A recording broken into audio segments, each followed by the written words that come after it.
E o Repórter Brasil de hoje recebe o advogado Marcelo Lavener. Ele foi um dos autores do pedido de impeachment do ex-presidente Fernando Collor de Mello na década de 1990 e hoje vai nos ajudar a entender o pedido de impeachment da presidenta Dilma. Boa noite, Marcelo. Obrigado por estar conosco. Boa noite, bem-vindo.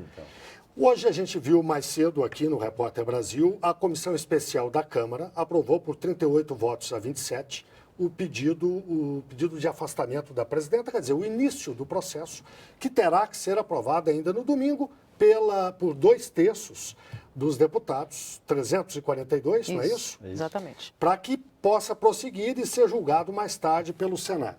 Até agora, na comissão especial, o senhor considera que foram seguidos os ritos, as normas legais, a comissão avaliou adequadamente o processo? Nós podemos considerar dois momentos. Um primeiro momento é aquele em que a comissão especial fez a apuração da denúncia que chegou às suas mãos. Quanto a esse momento, existem muitas queixas da acusada, que é a presidenta Dilma Rousseff.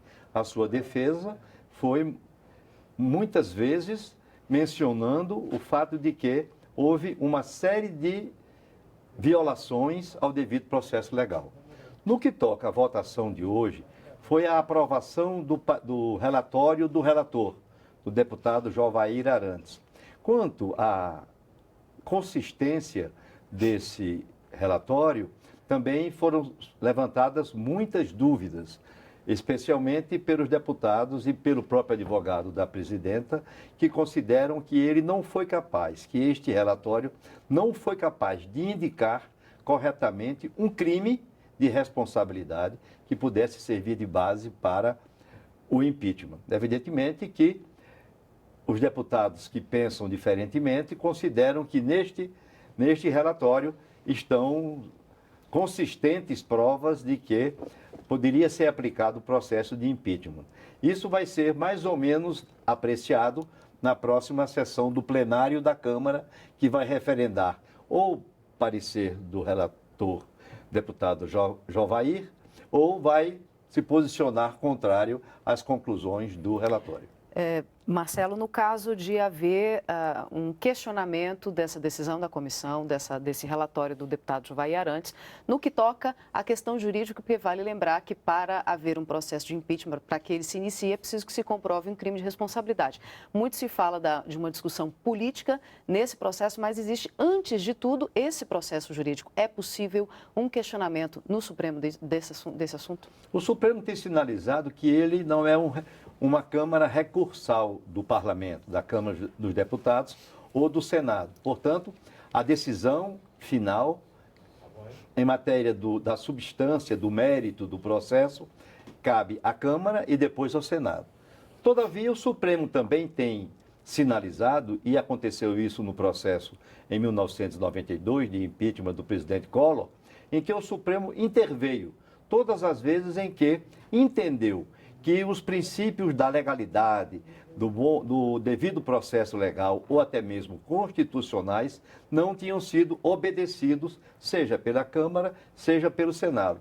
De modo que uma decisão não fundamentada, seja da Câmara, seja do Senado, em que o fundamento seja inconsistente e que não seja o suficiente para justificar a aplicação do dispositivo de lei previsto, o Supremo pode considerar essa decisão como desfundamentada, como não sendo a devida aplicação do dispositivo da lei ao fato. E, nesse caso, pode invalidar, pode anular a decisão, seja de uma casa ou da outra. Antes de chegar ao Supremo, se é que vai chegar, há a decisão de domingo a ser tomada pelo plenário.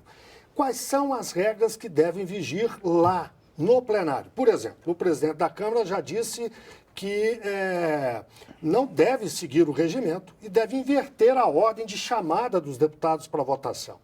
Isso seria legal?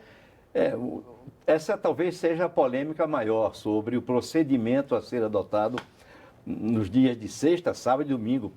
A expectativa é de que a votação seja longa e ocupe boa parte desses 3 dias. Mas se prevalecer a decisão do Supremo Tribunal Federal, que aplica ao atual pedido de impeachment o mesmo procedimento que o Supremo aplicou no caso do impeachment do presidente Collor, então a votação será pela ordem alfabética dos estados. O regimento da Câmara tem disposição alternativa. Numa determinada votação começa pelos estados do Norte, na seguinte pelos estados do Sul. A última que houve começou pelos estados do Sul, de modo que então, se for obedecer ao regimento, na votação de domingo, primeiro serão colhidos os votos dos estados da região Norte. Mas o que se sabe, a imprensa tem noticiado, que o presidente da Câmara tem negado qualquer informação a esse respeito e que vai decidir essa questão no momento em que for colocado em votação o pedido de impeachment. Marcelo, uma última pergunta. O senhor ajudou a fazer o pedido de impeachment do ex-presidente Fernando Collor. Qual é a grande diferença que o senhor vê daquele pedido para esse de hoje?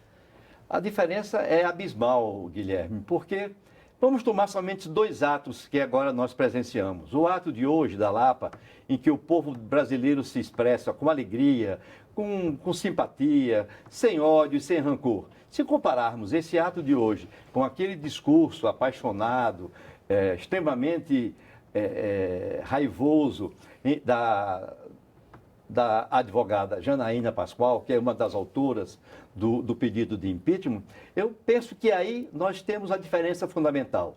No impeachment do Collor, o impeachment uniu o Brasil de norte a sul. Não havia divergências, havia somente convergências. O país não estava dividido. O atual impeachment, além de não ter consistência jurídica, ele torna o país raivoso, torna um país em que é preciso fazer, como agora estamos vivendo aqui em Brasília, em que se coloca um fosso, uma cerca, um alambrado para separar os 2 Brasis. De modo que acho que é muito diferente o impeachment do Collor e do impeachment atual. Depois do impeachment do presidente Collor, o país saiu alegre, saiu satisfeito. O Itamar, que era o vice-presidente, se comportou de maneira absolutamente decente, não fez nenhuma conspiração contra o Collor, pelo contrário, sempre disse que se abstinha de qualquer providência, de modo que essas e muitas outras fundamentais são as diferenças entre um e outro processo. E o Collor estava no centro da discussão. Atos do Collor, de fato, também estavam no centro da discussão. O acusado no processo do Collor era o Collor.